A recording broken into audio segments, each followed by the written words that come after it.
श्री स्वामी समर्थ. घरात सुख समृद्धी येण्यासाठी करा हे 28 उपाय. सायंकाळी दिवा लावताना तो किमान सोफा सेट अथवा पलंगाखाली झाडू ठेवू नये. विवाह जुळण्यास अडचणी येत असतील तर, चुकून मीठ सांडले तर उपाय, असे यावरचे उपाय आपण आज व्हिडिओमध्ये पाहणार आहोत. कृपया व्हिडिओ शेवटपर्यंत नक्की पहा. नमस्कार मित्रांनो. प्रत्येकजण मनुष्य हा स्वतःच्या परिवारासाठी आणि फक्त स्वतःच्या कुटुंबियांसाठीच काही ना काही देवाकडे मागत असतो. तसेच अनेक प्रकारचे व्रत उपवास करत असतो आणि धनसंपत्ती, वैभव, पैसा, आरोग्य, सुखसमाधान मिळवण्यासाठी परमेश्वराचा अपार धावा करतो.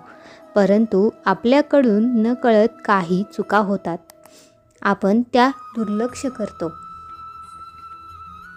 तर आता आपण पाहूया. 1. नेहमी उभे राहून आरती करा आणि प्रथम ती आरती आपल्या देवतेच्या पायाकडे 4 वेळा, त्यानंतर 2दा नाभीच्या दिशेने आणि शेवटी एकदा चेहऱ्याच्या दिशेने ओवाळा. हेच एकूण 7 वेळा करा. केले तर त्यातून पाणी फिरवा आणि प्रसादाच्या स्वरूपात सर्व लोकांवर शिंपडा. 2. असं केल्याशिवाय पूजा करू नये. पूजेनंतर आपल्या आसनाखाली 2 थेंब पाणी ओता आणि कपाळावर लावा व नंतरच जागेवरून उठा. अन्यथा तुम्ही केलेल्या पूजेचे फळ देवराज इंद्राकडे जाते. 3. रोजच्या पूजेमध्ये देवाच्या सकाळी आणि संध्याकाळी आरती करावी. दिवसातून किमान एकदा तरी आरती करणे आवश्यक आहे. 4. दररोज पंचदेव सूर्य, श्री गणेश, दुर्गा, शिव आणि श्री विष्णू देवाची पूजा केली पाहिजे. 5. देवासाठी प्रज्वलित केल्या जाणाऱ्या दिव्याखाली तांदूळ ठेवणे आवश्यक आहे. पूजेच्या वेळी कधीच दिव्याला दुसरा दिवा लावू नये. 6.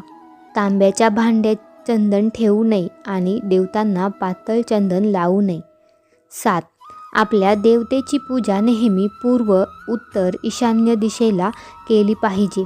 पूजा करताना आपली पाठ कधीही देवतेच्या दिशेने नसावी. 8. देवाची दैनंदिन पूजा नेहमी ठराविक वेळी आणि ठराविक ठिकाणी केली पाहिजे. 9. आपण नेहमी शुद्ध आणि पवित्र जमिनीवर आसन ठेवून देवाची आध्यात्मिक नामस्मरण केले पाहिजे. जमिनीवर लोकरीच्या आसनावर बसून पूजा करावी. 10. नेहमी अंघोळ केल्यानंतर शुद्ध आणि आनंदी अंतःकरणाने देवाची पूजा केली पाहिजे. 11. प्रदक्षिणा नेहमी विषम संकेत म्हणजे 1, 3, 5, 7, 9 अशा प्रकारे घालू शकता. 2, 4, 6, 8 अशा समसंख्येत घालू नये. जर प्रदक्षिणा घातल्यास जागा नसेल किंवा मंदिराच्या बाजूने जागा नसेल तर तुम्ही स्वतःभोवती प्रदक्षिणा घालू शकता. उजवीकडून डावीकडे ज्याप्रमाणे घड्याळाचा काटा फिरतो त्याचप्रमाणे प्रदक्षिणा घालावी. 13. पलंग अथवा सोफा सेट खाली झाडू ठेवू नये. त्यामुळे सासू व सून यांच्यामध्ये भांडणे निर्माण होतात.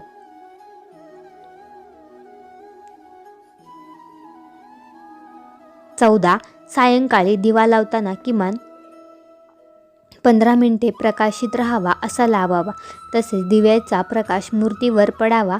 जेव्हा आपण नैवेद्य अर्पण करतो तेव्हा नैवेद्य दाखवल्यावर लगेचच खाऊ नका किंवा कोणालाच खाऊ देऊ नका.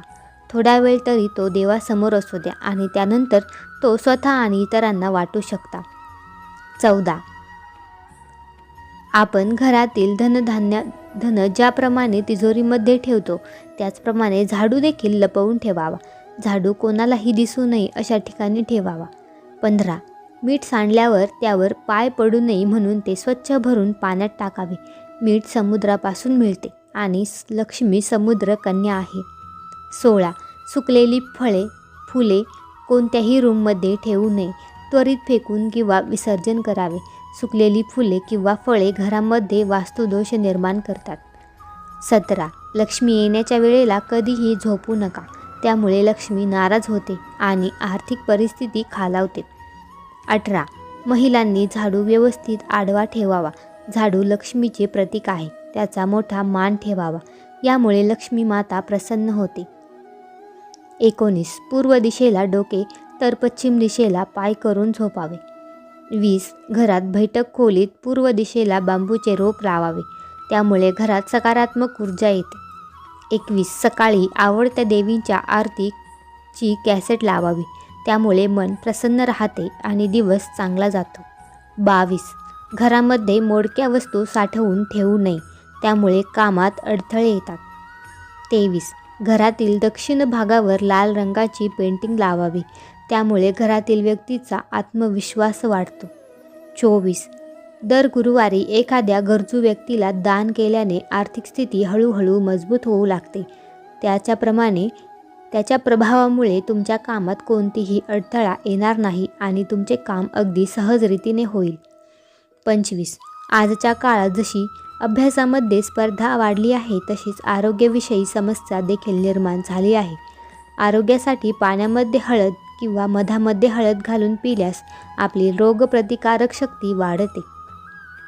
26. विवाहात अडचणी येत असतील तर हा उपाय अतिशय फायदेशीर आहे.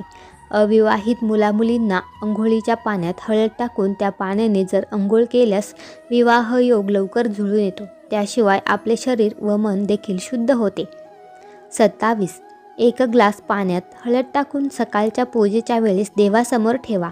पूजा झाल्यानंतर हे पाणी संपूर्ण घरात शिंपडावे, त्यामुळे आपल्या घरात सुखशांती नांदेल. कोणतीही अडचण असतील तर ती निघून जातील. 28. घराच्या उंबरठ्यावर हळद लावल्याने घरामध्ये नकारात्मक शक्तीचा प्रवास होत नाही, उलट सकारात्मक एनर्जी येते. 2 घरांच्या भिंतीवर हळदीचे शुभचिन्ह काढावे. घरात देऊन आमच्या चॅनेलला सबस्क्राईब जरूर करा, तसेच बेल आयकॉनचे बटन नक्की प्रेस करा. श्री स्वामी समर्थ. धन्यवाद.